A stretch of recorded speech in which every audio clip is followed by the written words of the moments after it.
القديسة مارغريت ماري ألاكوك ولدت في 22 من يوليو 1647 بفرنسا.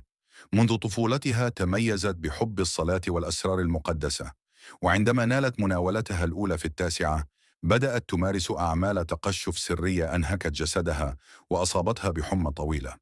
فقدت والدها وهي صغيرة وحارمت العائلة من الميراث، لكنها وجدت عزاءها في القربان المقدس.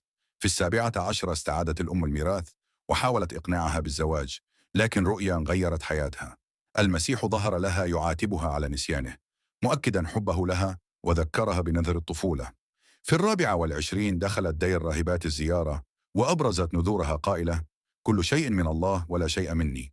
عام 1673 تجلى لها المسيح وأراها قلبه الأقدس المتألم من جحود البشر، وطلب أن يقام له عيد خاص بعد عيد القربان، واعدا بفيض من النعم للمتعبدين له.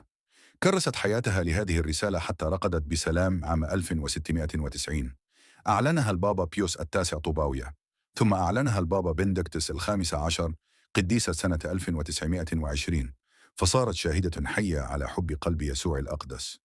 اضغط متابعة الآن لتكون أول من يسمع أعظم حكايات الإيمان. مونجيسو.